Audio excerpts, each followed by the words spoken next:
Hallo meine Lieben, heute der morgendliche Spaziergang im herbstlichen Wald und es geht heute um das Thema Zertifikate, Papiere, Genehmigungen und all dieser bürokratische Scheiß in Deutschland und warum die Deutschen so zertifikatsorientiert sind und verblendet sind, warum sie so treu doof sind oder wie sagt man, es gibt einen Begriff dafür, Normis, ich nenne das immer Normis Germanicus, das ist das Phänomen, wenn die Menschen dermaßen blind und normentreu sind, dass sie jeden Scheiß mitmachen. Das heißt, wenn ein Erlass von oben kommt, die Ärzte müssen den Schwanz in den Mund nehmen, um die Temperatur des Menschen zu messen, dann werden die Ärzte das auch befolgen, ohne sich zu hinterfragen, ob das Sinn macht oder nicht. Und übrigens wurde früher tatsächlich der Zuckergehalt im Urin durch Geschmacksproben gemessen. Stellt euch das mal vor. Oder in Berlin wurde die Zahnpasta Doramat produziert. Das ist eine radioaktive Zahnpasta mit Thorium-X. Die Menschen haben sich damit Zähne geputzt. Oder es wurde beworben, Zucker macht schön. Und da kann man jetzt nicht sagen, ja, die Menschen waren damals nicht so weit und. Wer sagt euch, dass ihr heute so weit seid, dass ihr versteht, was los ist? Im Gegenteil, heute ist es noch mehr verfremdet, umgekehrt, umgekrempelt, als es irgendwann mal jemals war. Deswegen gibt es ja heute so viele Krankheiten, deswegen gibt es heute so viele Kriege, so viele Konflikte. Deswegen ist alles heute so durcheinander vermischt und die Menschen checken das nicht. Die befolgen blind und wenn man denen das Gegenteil sagt, verteidigen sie das System, aber wundern sich dann, warum sie Angst, Panikattacken haben, warum sie Krankheiten haben, warum sie am Ende des Monats fast kein Geld haben, warum, wenn sie das ganze Leben lang gearbeitet haben, mehrere Immobilien haben, jetzt plötzlich die verkaufen müssen, wegen Grundsteuer, Leistungsausgleichsgesetz und dem anderen Kram. Ja, warum viele Betriebe schließen müssen, warum keine Kunden mehr kommen, warum alles so teuer ist, weil das sind alles Folgen, dass ihr euch den Schwanz von der Regierung in euren Hintern einführen lässt und dann wundert, wenn ihr es vorher nicht gemacht habt, dass jetzt der Widerstand absolut zwecklos ist. Der Widerstand ist zwecklos, genauso wie in den späten 30ern. Der Widerstand gegen Politiker und das politische System war total zwecklos. Da hätte der eine Einzelne gar nichts machen können. Und jetzt ist es genauso. Jetzt kann man gegen das System nichts machen. Cancel Culture. Die prominentesten Personen dieser Gesellschaft sagen, man kann seine Meinung nicht äußern. Oder ja, kann schon, aber die Folgen sind immens. Selbst wenn es der Wahrheit entspricht. Menschen werden in den Knast gesetzt in UK, mitten in Europa, in einem ehemals zivilisierten Land. All das ist farblich durchgemischt, was ihr Bevölkerung nennt. Statistiken sind frisiert. Alles ist nur und ausschließlich eine Lüge. Und die Menschen sagen, nee, gibt keine Beweise dafür, beweis mir das mal. Kennt ihr dieses Sprichwort, warum es Teufelsbeweis heißt? Weil man nicht nachweisen kann, was man nicht gemacht hat. Ja, das ist Irrsinn. Und viele Menschen sind so ad absurdum geführt, dass sie offensichtliche Dinge, ja, dass man über offensichtliche Dinge Beweise erheben muss, ja. Ja, warum ist denn grün grün? Woher weißt du, dass grün grün ist und warum ist es nicht rot? Weil es ist ja deine Sichtweise. Und selbst dann, lass es doch meine Sichtweise sein. Und den Menschen fehlt einfach mittlerweile durch so viel Irrsinn, der mit den Menschen gemacht wird. Der Psychokrieg, der geführt wird, der treibt die Menschen einfach in die Irre. Und wer bislang keine einzige Psychologiesitzung gemacht hatte, ja, seine Traumas nicht aufgearbeitet hat, die Welt nicht bereist hat, der hat eigentlich gar keine Referenz in seinem Leben, um zu gucken, was gut ist oder nicht. Ja, es ist genau wie das, wir Deutschen sagen, ja, es geht mir gut. Aber sobald sie in ein anderes Land kommen, stellen sie sofort fest, dass denen das total scheiße geht. Wenn sie zu sich nach Hause kommen, nach 2-3 Wochen Urlaub, stellen sie fest, dass deren Psyche einfach nicht mehr will. Ja? Das heißt, viele Menschen brechen übers Knie hinaus das, was sie machen müssen, obwohl es genau das Gegenteil ist, was sie eigentlich machen wollen und eigentlich machen sollten. Das ganze Business in Deutschland ist so bürokratisch geprägt, dass fast 80% und mehr nur noch Papierkram ist. Selbst die Ärzte schreiben das im Deutschen Ärzteblatt mit einer Auflage von 400.000 Exemplaren, ja, dass die Ärzte mittlerweile nur noch Papierkram machen und selbst sogar die IT machen müssen mit dieser Gematik und. Das ist unglaublich. Das ist unglaublich, was da jetzt passiert. Und die Ärzte kommen eigentlich gar nicht dazu, über diese ganzen Heilmethoden drüber nachzudenken, inwieweit sie von der Pharmaindustrie, was offensichtlich ist, manipuliert werden. Das ist ja so, wie als ob ein Zug direkt auf einen zurast auf den Gleisen und das kann man nicht mehr wegblenden. Und das funktioniert nur, indem man die Menschen tatsächlich so hypnotisiert, so irreführt, dass sie das System selbst verteidigen, weil wenn das System zusammenbrechen würde, dann würde ja das Einkommen zusammenbrechen, dann würden ja die Ärzte nicht mehr die zweite Garage oder den dritten Porsche bauen können und das wäre es dann. So, jetzt muss ich mal gucken, wo ich hier durch den Wald gehe. Viele Sachen werden verboten, Verbotsorgien. In Deutschland haben die Menschen dermaßen Angst, die Menschen haben so viele Panikattacken jeden Morgen, wenn sie aufwachen. Depression ist Volkskrankheit Nummer 1, auch bei den Jugendlichen, die eigentlich noch gar nicht so festgefahren sind in das System. Das ist, als ob ich irgendeinem Urwaldvolk etwas von elektromagnetischen Wellen erkläre und von Elektrizität. Die werden auch sagen, hey, sag mal, spinnst du oder was? Gibt's doch gar nicht, ich sehe das doch nicht.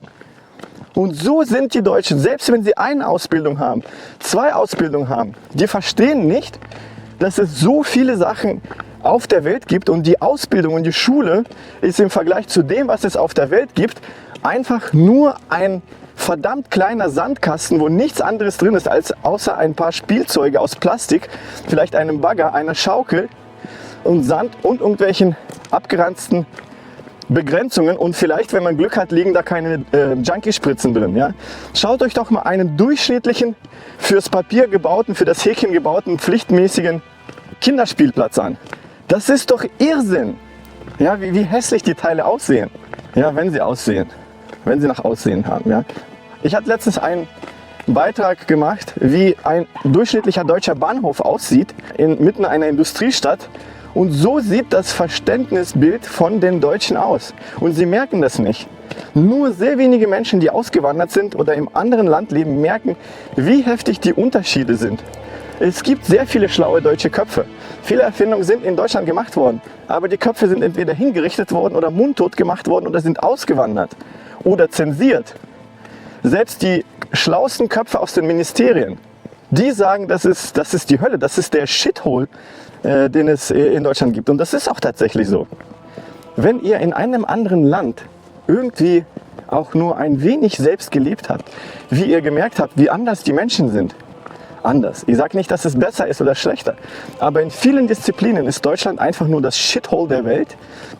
Und anstatt Gelder in eigene Infrastruktur zu stecken, in eigene Ausbildungsstätten, in eigene Betriebe, wird das Geld, was die Menschen hart erarbeiten, in andere Länder geschickt. Und es sieht so aus, wenn man es von außen betrachtet, als ob die da oben, und dabei ist die da oben eigentlich nicht näher definiert, ja, und deshalb der Disclaimer, was ich hier sage, ist alles nur Science Fiction und für ein KI-Buch. Und das, was ich sage, ist sowieso von meinem KI-Avatar gesagt worden, deswegen übernehme ich für nichts Haftung, Verantwortung und Gewähr. All das, was gemacht wird mit den Menschen, ist, als ob man sich die Menschen anschaut wie Sklaven und denen so imaginär ein Steinchen nochmal oben drauf legt und guckt, wie lange sie brauchen, um zusammenzubrechen und zu verrecken. Und man schaut, man macht so ein Menschenexperiment, so ein Genozidexperiment. Es gab ja solche Experimente überall. Man schaut, wie lange man den Menschen am Leben erhalten kann. Weißt du, solche Qualexperimente, wenn man ein Tier nimmt und guckt, was ist die äußerste Schmerzgrenze und wie kann man einen Menschen noch in seiner Hülle gefangen lassen, ohne dass der Geist verreckt, aber dass man den so willenlos und kontrolllos macht und Angst macht, dass er all das macht, was man ihm sagt oder wie man ihn irgendwie herbeiführt. Und man packt den Menschen irgendwelche Losungen in den Kopf rein, dass sie sich nur noch daran erinnern, ohne den wirklichen Sinn daran zu erkennen, was sie sagen. Und so wird es ein Selbstgänger und so bewachen sich die Menschen selbst und dann muss der Staat eigentlich nichts machen. So ist es mit diesem Zensurgesetz DSA. So werden jetzt Stellen eingeführt. Das sind keine staatlichen Stellen, sind aber vom Staat finanziert und quasi vom Staat gesteuert, aber sind formell davon getrennt. Und es gibt so eine Aufweichung von dem, was Recht und Gesetz ist und von dem, was Gesinnungssteuerung ist. Unglaublich. Schaut euch mal bestimmte YouTube-Kanäle an, die sagen das viel, viel besser. Und vielleicht wird es euch klar. Raik Gave, der Gesundheitslehrer. Ja, und jetzt können die Deutschen hier einfach nicht Nein sagen und sagen, nee, der hat ja kein Zertifikat. Nee, der hat ja keine Ausbildung. Nee, der hat ja nichts vorzuweisen. Nee, das ist ein Schwurbler. Und dann kann ich den Menschen nur sagen, wenn ihr das denkt, ja, dann seid ihr einfach nicht mehr zu retten. Ihr seid später Kanonenfutter oder Systemlinge, die einfach nur noch verrecken werden und einfach nur noch existieren werden und eure Seele ist möglicherweise schon tot. Aber wenn ihr noch diesen Gedanken habt, dann wehrt sich etwas in euch und vielleicht ist es genau das Richtige, um euch noch das letzte Mal den letzten Herzschlag zu ermöglichen, damit ihr endlich mal aufwacht. Hoss und Hopf, schaut euch den mal an, diesen Podcast. Und der erklärt sich eigentlich einiges von selbst. Und ich glaube, die Deutschen sind mittlerweile so seelisch tot und so unaufmerksam und so kaputt im Nervensystem, wenn Menschen hin und wieder nicht unterscheiden können, was eine echte E-Mail ist, was eine Spam-E-Mail ist, wenn die Menschen nicht unterscheiden können, was nach Betrug aussieht, wo man denn wirklich Geld aus den Taschen zieht und was nicht, wenn sie kein System erkennen können, Grundsteuerreform etc., wenn sie nicht erkennen können, dass der Staat etwas anders benennt, was die Menschen als nicht schlecht empfinden, aber total den ganzen trojanischen Scheiß reinpackt, dann kann man den Deutschen eigentlich gar nicht mehr helfen. Und deswegen können die Deutschen sich nur dann heilen, wenn sie Informationen, und zwar Informationen wahrnehmen und filtern können, analysieren können und sie auch integrieren können. Das heißt, es nützt ja nichts, wenn ich keinen Zugang zu Informationen habe. Deswegen werden auch in vielen Ländern VPNs verboten. Stellt euch vor, in Russland und in Weißrussland sind VPNs verboten. Das heißt, man kann nicht anonym im Internet surfen und es wird angeblich begründet, ja, Kriminalität. Das heißt, man kriminalisiert alle, dass wenn sie ein VPN nutzen, dass das unter Strafe gestellt wird. Aber der wahre Zweck daran ist doch ausschließlich, dass man nicht an ausländische Medien rankommt und deswegen sperrt man die Menschen so weit wie möglich ein und macht ein Informationsvakuum, damit die nächste Generation gar nicht an dieses Wissen rankommt. Es ist zwar nicht möglich, weil das sinkt trotzdem durch. Also YouTube wird verboten, auch wenn man sagt, nee, wir verbieten YouTube. In Russland ist YouTube verboten. Und zwar nicht gesetzlich verboten, aber man hat alles gemacht, dass YouTube nicht funktioniert im russischen Internet. Man verbietet auch die Nutzung von Satelliteninternet von Elon Musk in Russland. Stellt euch das mal vor. Und dann sollt ihr euch noch darüber Gedanken machen, ja, wir leben in einem freien Land. Ihr seid doch nicht ganz dicht. Genauso wie die Nordkoreaner, die denken, ja, wir leben doch gut. Die kennen ja nichts anderes. Und wer sagt euch, dass ihr nicht in einem nächsten Aquarium lebt? Und ihr lebt in einem Aquarium in Deutschland. Und das Aquarium ist für euch geschaffen worden in der Schule und in der Uni. Die Menschen können nichts mehr aufnehmen, weil die Psyche das nicht zulässt, hatte ich schon einmal erzählt. Die Menschen sind so nicht offen. Vor allem die mehr Ausgebildeten, die haben so eine Informationssperre bekommen. Weil man denen immer sagt, ja, die deutsche Ausbildung ist super, die deutsche Medizin ist super, das deutsche Finanzsystem ist super. Und deswegen wollen sie das nicht wahrhaben, wenn alles total am Arsch ist. Selbst wenn denen von der Deutschen Bahn, von den Deutschen selbst, die für diese Medien und für diese Gremien verantwortlich sind, gesagt wird, wir sind pleite. Der Staat ist pleite. Pflegeversicherung ist pleite. Die Medien, die öffentlich-rechtlichen Medien sagen, ja, wir müssen das Angebot einstellen, weil wir kein Geld haben. Und die Deutschen sagen, nee, wir haben das beste Angebot, wir sind reich, wir sind Wohlstand, wir haben das beste Inlandsprodukt. Ich hatte letztens einen Post bei LinkedIn gesehen, wo ein Typ, der ein Unternehmen leitet, wahrscheinlich war das ein Clickbait, geschrieben hatte, ja, wir haben in Deutschland das beste Medizinsystem und alles funktioniert gut, so nach dem Motto, ja. Man muss ja nicht alles schlecht reden.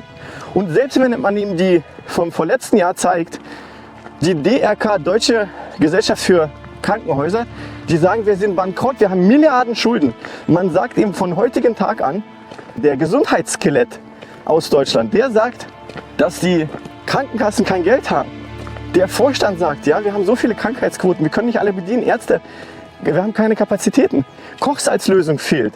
Und der sagt, ja, das ist alles gut im Vergleich zu Afghanistan. Aber selbst war er nie dort gewesen. Und dass es keine Neuerung ist, dass es eine Lobby ist und dass die Menschen kaputt gemacht werden durch Medizin. Selbst nach eigenen Studien von der Krankenkasse wird in den Regionen, in denen viele Apotheken sind, sinkt die Gesundheit und die Lebenserwartung. Und die Menschen sind so dermaßen blind, weil sie nichts anderes außer den eigenen vier Wänden kennen. Sie ackern sich tot, sind gestresst, leben in ihrer Bubble und wundern sich dann, warum sie mit 50 total kaputt sind und warum das ganze aufgearbeitete Vermögen in 40 Jahren innerhalb von 3 Monaten verloren geht. Ich habe Menschen gesehen, mehrfach, die ich betreut hatte, die haben unglaublich viel Vermögen verdient, im Inland, im Ausland.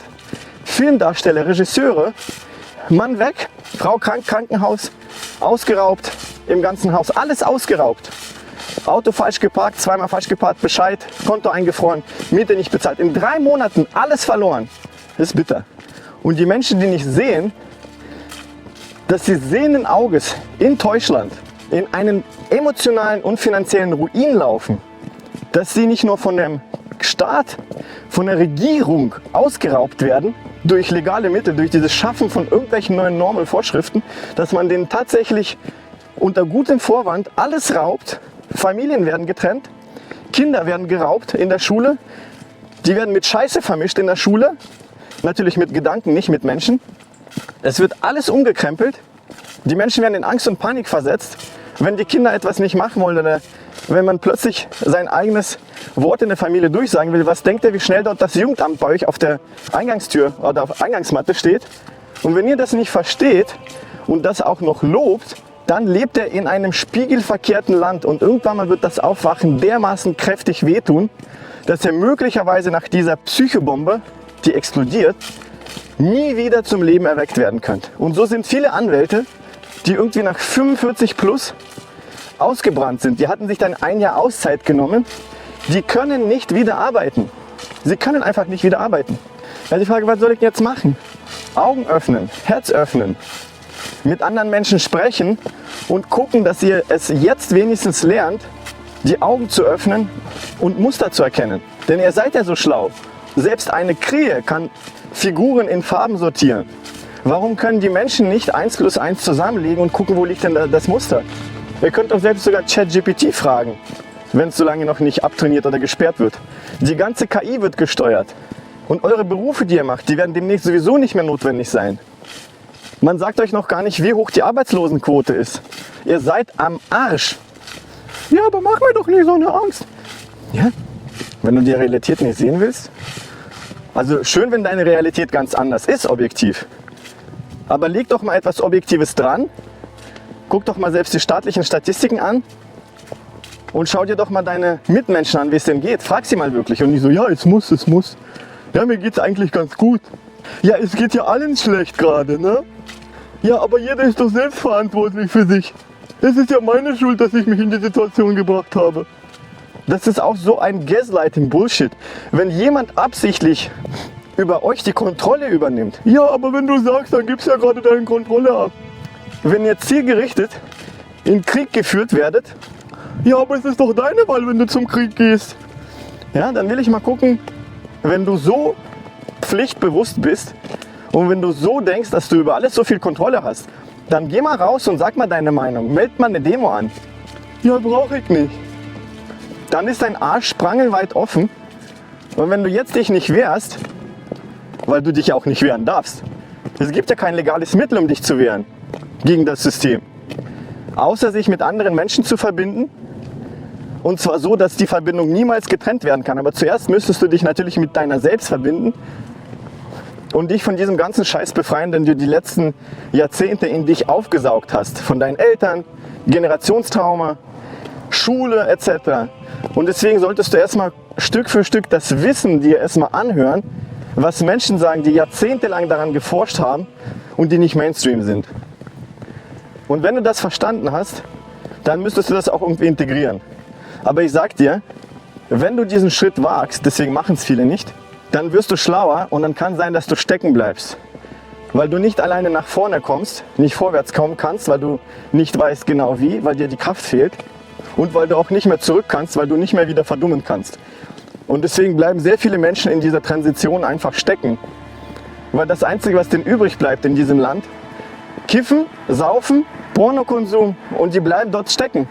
Aber das, was sie machen müssen, sie müssen raus aus diesem Land, sie müssen Pilze sammeln, aufbereiten und sie konsumieren und auch Ausland besuchen, wo solche Zeremonien legal sind, solange das noch erlaubt ist. Stell dir mal vor, wenn die Menschen jetzt diese Retreats machen und es offenkundig wird, dass viele Menschen aufwachen und ihre Kinder so großziehen, stell dir mal vor, wie schnell es dauert, so etwas zu verbieten und unter Strafe zu stellen. Wenn man jetzt die Meinung nicht mehr sagen darf, stell dir mal vor, wie man sowas schnell begründen kann. Und überall dort, wo der Staat seine dreckigen Finger drinne hat, das geht zugrunde. Flughafen und. Und deswegen solltest du dir eine Regel merken. Dort, wo der Staat etwas regulieren will, mit der Begründung, es ist für deine Sicherheit oder ich gebe dir was freiwillig für deine Gesundheit, dann solltest du da ganz schnell wegrennen. Und wenn du telefonieren willst, wenn du mal sprechen willst, dann lass uns mal sprechen. Du findest mich, indem du das Video kommentierst. Bis bald, mein Lieber.